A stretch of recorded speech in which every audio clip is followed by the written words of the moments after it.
Hello friends, स्वागत है आपका हमारे यूट्यूब चैनल पे।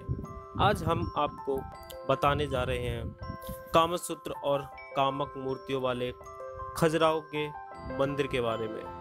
दोस्तों, अगर अभी तक आपने हमारा चैनल सब्सक्राइब नहीं किया है तो प्लीज़ चैनल को सब्सक्राइब करें। खजुराहो मंदिर के बारे में सुनकर आपके दिमाग में भी बस यही ख्याल आया होगा कि किसी मंदिर में कामक और मैथुनी मूर्तियां क्यों बनाई गई होंगी। आखिर क्या इतिहास है इन विश्व प्रसिद्ध प्राचीन कामसूत्र और कामक मूर्तियों वाले मंदिरों का, जबकि समाज में इस प्रकार के नग्न चित्र देखना भी पाप है और अमर्यादित माना जाता है। खजुराहो मध्य प्रदेश के छतरपुर जिले में स्थित है, एक प्रमुख शहर है जो अपने प्राचीन एवं मध्यकालिक कामक और निवस्त्र मूर्तियों वाले मंदिरों के कारण विश्व प्रसिद्ध है। संभोग की विभिन्न कलाओं को इन मंदिरों में बेहद खूबसूरती से उभारा गया है। इतिहासकारों के अनुसार यहाँ चंदेल राजाओं ने करीब 85 मंदिरों का निर्माण करवाया था, जिनमें से अभी तक सिर्फ 22 मंदिरों की ही खोज हो पाई है।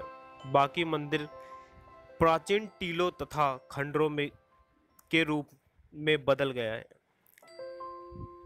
खजुराहो के मंदिर बनाने के पीछे बहुत सी कहानियां बताई जाती हैं, परंतु किसी भी कहानी का कोई ठोस प्रमाण नहीं मिला है।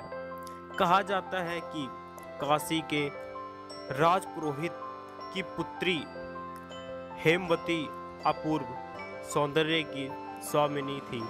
एक बार हेमवती रात के समय सरोवर में स्नान कर रही थी। उसकी सुंदरता देखकर चंद्रदेव उन पर मोहित हो गए और धरती पर आ गए, और उनके संयोग से हेमवती ने एक तेजस्वी वीर पुत्र को जन्म दिया। समाज के डर से हेमवती ने उस बालक को वन में पाला और उसका नाम चंद्रवर्मन रखा। चंद्रवर्मन अपने पिता के समान तेजस्वी और शक्तिशाली था। उसने लगातार कई युद्धों में विजय प्राप्त की और चंदेल वंश की स्थापना करी। राजा बनने के पश्चात उसने माता हेमवती का सपना पूरा करने की ठानी। उसकी मां चाहती थी कि वह ऐसे मंदिरों के निर्माण करे जो समाज को ऐसा संदेश दे जिसमें समाज यह समझ सके कि जीवन के अन्य आवश्यकताओं के समान काम भोग की अनिवार्य है, ताकि इस इच्छा को पूर्ण करने वाले इंसान इसे पाप ना समझे। ऐसे मंदिरों के निर्माण के लिए चंद्रवर्मन ने खजुराहो को अपनी राजधानी बनाकर यहाँ 85 वेदियाँ का एक विशाल यज्ञ किया, और बाद में इन्हीं वेदियों के स्थान पर 85 मंदिर बनाने का कार्य चंद्रवर्मन और चंदेल वंश के राजाओं द्वारा जारी रखा गया। इसके अतिरिक्त कुछ इतिहासकार मानते हैं कि उस समय में बौद्ध धर्म के प्रभाव के चलते युवा गृहस्थी छोड़कर ब्रह्मचर्य और संन्यास की ओर हो रहे थे।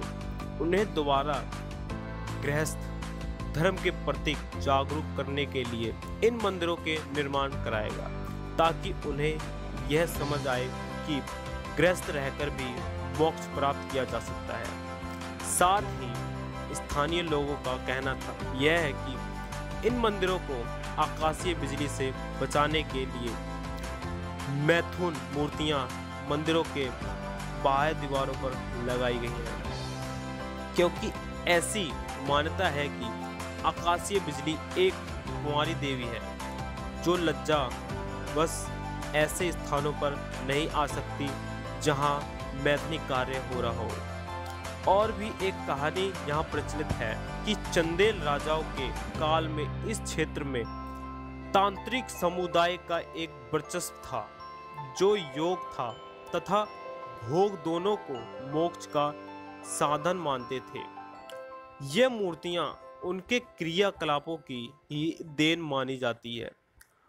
कामशास्त्र और तंत्र सूत्र के अनुसार संभोग भी मोक्ष प्राप्त करने का एक साधन हो सकता था।